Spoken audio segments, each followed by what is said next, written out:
The chief architect who laid down the foundation of this school is none other than our respected chairman, sir. We truly honor you, sir, as we reflect on the commitment, resilience, and dedication you have displayed to see the vision of an exclusive school come to reality. You have always been ideating and implementing your larger vision to bring a change in education. You have taken this institution to the pinnacle of success. I now humbly request our respected founder and chairman, sir, to accord the words of welcome to the gathering. Good evening, everyone. Yes, without your active participation, the evening will not be so good. Good evening, everyone. Thank you. Today, we all gathered here to celebrate 5th annual day for our Tiny Tots, that is pre-primary segment when it comes to Mount Litera Zee School, and first annual day celebration for Kidzee Talambur students. So we have about 300 students going to participate in the annual day ceremony today. They are going to be on the stage.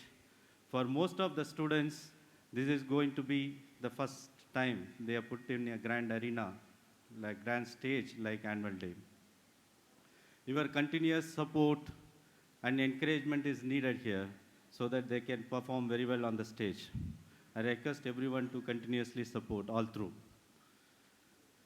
And coming to our guests present here today, I'm wonderfully delighted and honored to have Dr. Soumya Raghavan, a senior gynecologist in Apollo Hospitals, OMR, Chennai. In spite of her busy schedule, she's made her presence today to grace our occasion. Thank you so much, madam, for taking your time. My hearty welcome to our guests of honor, Mr. Vikas Srivastava, National Manager for Mount Litera Zee Schools, and Mr. Prabhat Ranjan, Zonal Manager for Mount Litera Zee Schools. My heartiest gratitude and warm welcome to other key functionaries and various dignitaries present here, Correspondent Mrs. Vijay Shanti, my father R. Dayalan, Mr. Krishna sir, and other dignitaries. My heartiest gratitude and warm welcome to our team members, starting from Vice Principal, coordinators, teachers, admin staffs, supporting staffs, and other staff members who put tremendous effort to make these events all through very successful. And finally, my heartiest gratitude and warm welcome to proud parents and students who has been always a pillar for our organization. Thank you so much for making your presence on this grand event. With great honor and pride, I stand here today as a founder chairman, or head of the institution, which proved itself as a great institution. For the past 2 weeks, you might have witnessed, we have conducted annual day in all Saturdays, where our grade 1 to 9 students participated. We had about 600 students participated in the arena, where they demonstrated the talents and skills and 21st century skills what they acquired from the school. When you consider any resource management, management of human resources, and management of strategies, this should be a humongous effort from our team members to organize such a well-coordinated event, which you all witnessed.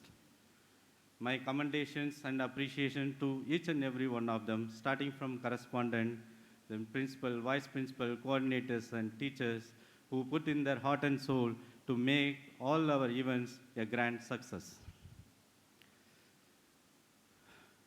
Few years earlier,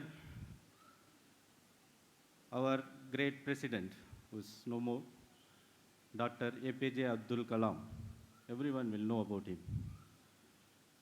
In one of the event, when he participated in a school event, a school student raised a question to get his view and opinion about what is the greatest strength and what is the greatest weakness of our country, India.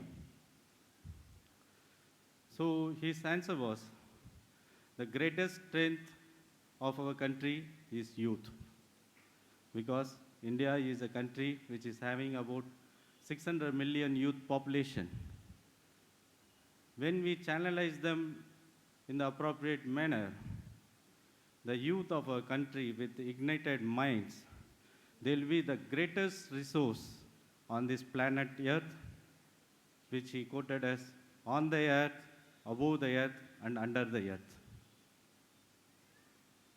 And his view about what will be the greatest weakness, he said, the same strength can turn out as a weakness as well.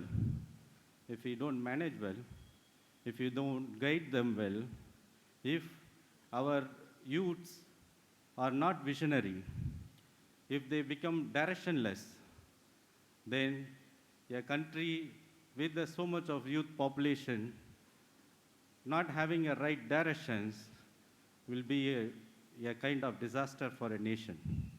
So that is the greatest weakness for a country, for our own country. So in the bargain, his view is, we have a youth population, about 600 million youth population. It is the responsibility of the entire society to make our youth population visionary with igniting minds. This is what the takeaway message from his opinion. It's not there anymore, but we as a school very heavily observed that vision and view of our great president. Because if we talk about the schooling segment, we are the one who are dealing with young minds, the youths of the nation. It's our responsibility, right? So when we talk about the school's responsibility, the school must have a very clear directions how we are going to handle our young minds or youth populations. So to achieve this objective, as a school chairman, I always think about directly or indirectly introducing 4 important habits for our youth, for our young minds, and for our children who are studying in our school. The 4 important habits which any young mind should develop. First is the aim and goal-setting mindset. Second is continuously trying to acquire knowledge and wisdom. And third important aspect is hardworking. And fourth important aspect is they should have the heavy and high zeal to achieve success. When our youth population have developed these 4 important habits, so no one can stop them from achieving success. No one can stop them in achieving their aspirations and dreams. This is what we needed. To inculcate these 4 important habits, definitely we need a very strong team. A team with progressive mindset rather than regressive mindset. A progressive mindset is a team which shows positivity, which shows optimism, which shows great ideas for development, which are open with a lot of ideas, where the hierarchy of positions and development happens with ideas, not just by hierarchy of position. And they have a goal-setting mindset and never give up attitude. At the end of the day, they will become a role model for the students. And when we are going to have this progressive mindset team, definitely our students also will turn out to be students with very high progressive mindset. So that is what we are trying to do in our school in team building. When I take up this challenge and building my team from scratch one in Mount Litera Zee Schools and our Kidzee as well.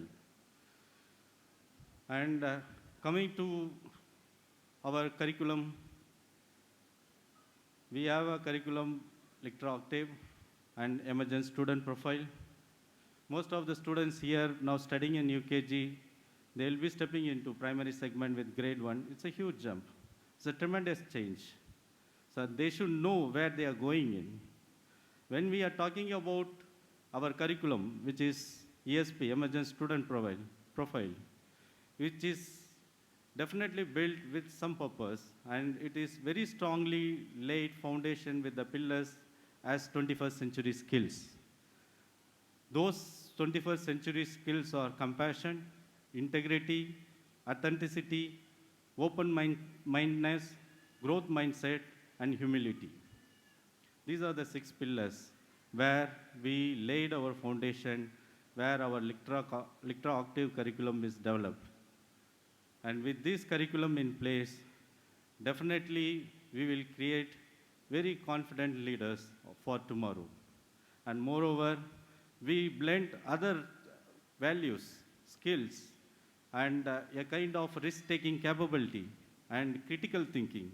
So all these aspects also get effectively mingled with the main curriculum flow, so that definitely our students are made ready to handle real-life scenarios, a kind of unexceptional circumstances where they might encounter. I always used to advise my teachers, please teach your children how to think rather than what to think. When you teach your children how to think, definitely you are going to groom your students with a well-formed mind rather than well-filled mind, which is filled up with the data and numericals. We don't want well-filled mind. A student's well-filled mind is a byproduct of rote learning, which is completely obsolete now. And we have a very good saying in Tamil, Ettu Surakai, Karikku Udavadu. If I want to translate in English, a bottle gourd which is drawn in a piece of paper, which is never going to be used in making curry or bhaji, whatever you say. So that is the saying. So we strongly believed in that, and we believe that. That is why it is very important to groom our children with all the 21st century skills, values, the risk-taking capability, a kind of critical thinking, very well imbibed, so that they will get groomed with well-formed mind instead of well-filled mind, and they will become a life learners, a person who can handle the real-life scenarios very well. At the end of the day, I don't want to terribly extend my speech further, because all the parents are waiting to see that what's performing here. A mood of a festival and ceremony exists here, which I don't want to spoil. But I would like to conclude with very small note, a kind of my suggestion on parental care. It's very important. When we talk about parental care, you might have heard a saying. We always used to say when I was studying in a school, Mata, Pita, Guru, Devam. In English, if I translate, mother, father, and the Guru means teacher or school, and finally comes God. So what they are trying to say, mother and father, parents, they are the purest form of love and care that no one can give in the world rather than mother and father. It is priceless. When we talk about the purest form of love, then they definitely act as a first line of defense for your children when they are exposed to all the ill effects and ill happenings and continuous exploitation and depredation, what is happening in the society. A parents who is very well aware of the child care and what they are trying to do, in spite of their busy schedule, I know both the parents are working, and we handle around 1,500 parents. But this I must convey on this arena what I felt, because somewhere I find this aspect is really missed out. In spite of the busy schedule, taking into consideration both the parents are working, we must sit across with your children from the young age, discuss with them, debate with them, try to find out what is going on in their mind, what is happening with them, whether they are struggling, whether they are happy, whether they need your hand-holding, whether they need your guidance. Please analyze, be with them all through. This is the first line of defense what we can set up for any young children. And obviously, if first line of defense fails, we have a second line of defense always there, where certain occasions it happens, called school and teachers. That is the second line of defense. Based on my experience, when both first line of defense and second line of defense is intact, those students or those wards or those youths will be definitely successful. There is no two way about it. Based on my experience, I'm sharing you this observation. But in case both the line of defense fails, that's why the God comes last. It is not that he is having least priority. He comes last, trying to say that then only God only have to help. That is what it means. Then you are leaving your child to the mercy of the God. That is not the case it should be. I strongly request all the parents, and it's my suggestion also. Please spend good amount of time with your children in all ups and downs, in the education, in the sports, in all developments, in all the thought process, and create them as a very good citizen for the country and for the state in future. Thank you. My best wishes is there for the tiny tots who is going to be there here on the stage performing with a lot of energy and enthusiasm. I request all of you to make your presence up to end of this event and continuously motivate them. Have a great day. Have a great celebration. All the very best.